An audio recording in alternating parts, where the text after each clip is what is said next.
ప్రభాస్ ఆరోగ్యం సినిమా కెరియర్పై ప్రముఖ జ్యోతిష్కుడు వేణుస్వామి గతంలో సంచలన కామెంట్లు చేసిన సంగతి తెలిసింది. తాను ఇప్పటి వరకు సెలబ్రిటీలకు చెప్పిన జ్యోతిష్యం ఎప్పుడు తప్పు కాలేదని, చెప్పింది చెప్పినట్లు జరుగుతుందని వేణుస్వామి గతంలో చెప్పారు. ప్రభాస్కు 4 పదుల వయసు దాటినా ఇంకా పెళ్లి కాకపోవడానికి కారణం అతని జాతకంలో దోషం ఉండడమే అని, దోషం కారణంగానే పెళ్లి జరగడం లేదని, ఒకవేళ కష్టాలను అధిగమించి పెళ్లి చేసుకున్నా కలిసి రాదని వేణుస్వామి గతంలో సంచలన కామెంట్ చేశారు. సలార్ సినిమా విడుదల సమయంలోనూ ప్రభాస్ పై కామెంట్ చేశారు. ప్రభాస్కు ఆరోగ్యం బాగోలేదని అన్నారు. సలార్ మూవీ ఫ్లాప్ అవుతుందని తేల్చేశారు. అయితే ఆయన కామెంట్స్కి భిన్నంగా సలార్ రిజల్ట్ రావడంతో ప్రభాస్ ఫ్యాన్స్ ఆయనను ట్రోల్ చేయడం ప్రారంభించారు. ఇక ప్రభాస్ పెళ్లి ఆరోగ్యంపై వేణుస్వామి చేసిన వ్యాఖ్యలపై తాజాగా కృష్ణంరాజు భార్య శ్యామలాదేవి స్పందించారు.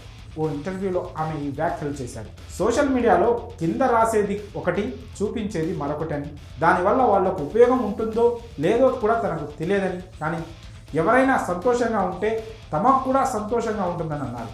అయితే కొన్ని మరి ఇబ్బందికరంగా ఉంటాయని అన్నారు.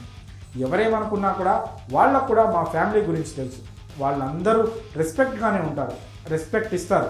కానీ ఆ వేణుస్వామి ప్రభాస్ జాతకం గురించి, ఆరోగ్యం గురించి మాట్లాడినప్పుడు మాత్రం బాధేసిందని అన్నారు. మొన్నెవరో చెబితే తెలిసింది ప్రభాస్ జాతకం వాళ్ళ అమ్మకు తప్ప వేరే వాళ్లకు తెలియదని.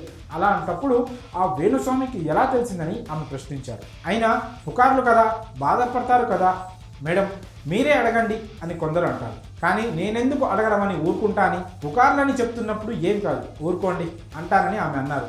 మీరెవరూ పట్టించుకోకండి కూడా అంటారని, మీరెవరిని ఏమీ అనే అలవాటు తమ కుటుంబానికి లేదని, కృష్ణంరాజు గారు అజాత శత్రువు అని అన్నారు. ఆయనను అనేవాళ్ళు ప్రపంచంలో లేరని, కానీ 100లో 1% అనేవారు ఉండేవారని, అయితే ఆయన వాటిని పెద్దగా పట్టించుకునేవారు కాదని అన్నారు. మరి శ్యామలాదేవి వేణుస్వామిపై స్పందించిన తీరుపై మీ అభిప్రాయాన్ని కామెంట్స్ రూపంలో తెలియజేయండి.